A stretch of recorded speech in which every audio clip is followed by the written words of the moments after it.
Okay, Master Dancing Guy for Warrior Scale University. This is probably one of the most important topics that we're ever going to discuss, because you know it's so pervasive in our art. It's a huge part of our art that gets overlooked and glossed over. And what's interesting is it's probably one of the most impactful parts of our art if done properly. And I'm talking about Choon and Paro. Now before you zip ahead on the video and say, oh, Choon Paro, I know that. That's exactly the problem. People get used to it and they kind of just do Choon as an afterthought. And they paro, then they go right for fixing the uniform and stuff. So I want to break it down, review it, revisit it, give you some my thoughts on it, and maybe you'll get some inspiration from this, and you know that you could share with others. So, what's the number one killer in other than COVID now? The number one killer, typically, if you ask most doctors, they'll tell you it's stress. But yet, we kind of learn to deal with stress through osmosis in class. We just kind of, you know, we blow off steam and we feel better at the end of class. But we don't have, this is what you do when you get stressed, you know, an actual technique. And it's there right in front of us, but we maybe don't emphasize it enough in class. So first we're going to discuss Choon. So I want you to do this exercise with me. Please follow along. Just don't sit there and watch, because then you're going to miss out on the lesson that I'm going to try to share with you on this. So we're going to play a little game, you and I. I'm going to raise this hand. So this is my right hand. What I want you to do is mirror me with that same side, okay? So if I raise this hand, you raise that hand, and here, then you would raise this side, okay, like so. So maybe Ashley, step in front of the camera for a second. Right about here. Good. Yeah. So if I raise this hand, you mirror. If I raise this hand, you mirror. Okay, thank you. Right? So you got the idea. All right, so here we go. 1, 2, 3. Maybe now you might be thinking he just did 3 of these and 1 of these. Don't get ahead. Stay present-minded. Okay? 1. Up. Up. Double. Up. Up. Up. Up. Okay, so now what's happening there? It's a simple thing, and you can do this with your students, because you have to focus on me. You have to pay attention to me. Otherwise, you're not going to, you're going to miss. So that focus that you're having, it's a state of readiness. Right? You're ready. You're paying attention. You're focused on me. What's he going to do? What's he going to do? Oh, I did that hand. Oh, I did that hand. Now, if you're going to go, oh, I did 2 of those, you're probably going to do 1 of those. Then you lost your focus. Okay, so you got to stay present-minded and switch it up. So that feeling, that's Choon. Choon is getting your energy ready. So when you're here, okay, or whether you're here, right? Or you're just hanging out here and then your situation is getting sketchy and you're starting to, okay, I got to start getting ready. It's that feeling of readiness, of focused readiness, that we're not going to allow our mind to drift off, because the situation demands that we pay attention and we stay focused. So that, this exercise kind of is an easy way for a beginner to follow, and also a good reminder for us students that have been involved in the art for a long time. So that readiness we feel. So when you're in Choon, we need to clear our mind. So clear and activate. Clear the mind and activate the energy. So we need to go from 0 to 100 miles an hour, in the state of readiness. So good practice, right? So with the students is, when I clap my hands, you make a strong Choon, right? Right? Right? And then bang, and then I go, and then some of them, like that. So you can play with that, but you can see that was good that you did that. That was good that you kind of did that, because it showed that you were ready. Okay, so even if they fumble there, it showed that you were ready, but now you're paying attention to me. You're listening to everything I'm saying. That's the Choon. I'm waiting for my opponent, and then when they do something, I'm going to respond. I'm not going to react. I'm going to respond. Reacting means I'm allowing you to act first, and then I'm going to do something next. Okay? That means I'm behind. Responding is I'm watching your energy, and as soon as your energy starts to do something, my energy is going to respond to that energy.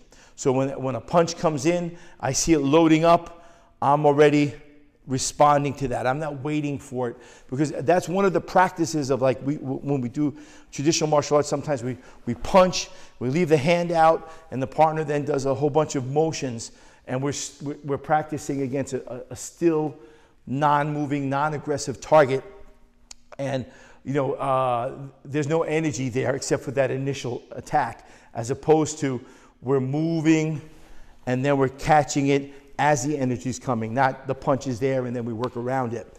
So think of more like sparring. I'm responding to your energy, not reacting. So the game that we did, hand follow, connect that to the feeling of readiness. With the kids, sometimes what I'll do is kidding around. Even with the adults, I'll say, reach inside your uniform, take out your magic eraser, and erase all the negative thoughts.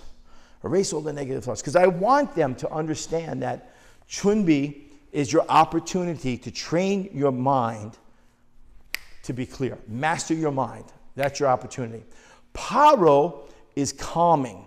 So we have ready and relax. Ready and relax. Chunbi is ready. Paro is relaxed. So here's how we practice the Paro. So we're going to practice it by exaggerating the tension relaxation aspect of it. So when we're here, I want you to get into position here and squeeze your muscles. Tension everything, face, shoulders, hips, feet, tense, tense, tense, tense, tense, and then relax. Then again, tense, tense, tense, tense, tense, relax. Now do the same thing but without tension. Just get to here and relax. If you find trouble doing that, go from the tension position a few more times. But the idea is you're here, relax. So when you finish your form, right? Relax. And then hold for at least 3 seconds. Hold. And enjoy your destination. You did this journey to get to this point, and then you Chunbi, and okay, let's go on to the next form. Let's go on to the next thing. Here, and be patient and disciplined and enjoy it. So if you tie in Chunbi and Paro this way for yourself, you're learning to now release stress, get rid of negativity. I blew a move in that form. Ah, man, I messed that form. Now you're thinking, your mind is back there, okay? Or I'm going to do it better in the next form. Now your mind's out there. It's not here anymore. So you're here. Breathe, relax, and hold and enjoy that peacefulness. So we're training ourselves. War, bang, bang, bang, and then peace, right?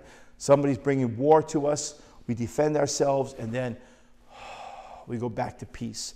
So think of Chunmi and Paro. It's so important because every form you do, every one step you do, every self-defense thing you do starts with Chunmi, ends with Paro. We do it more than anything else in our art, but the emphasis is not placed on it. And it doesn't matter if you do it this way or this way or this way or however you do it. What it's important is the energy, right? So the energy of Chunmi is to create energy and clear the mind. Paro is to relax and restore peace and center your mind, so you don't walk around with that stress from earlier. So you learn to release that. Now, what a great, wonderful thing that is.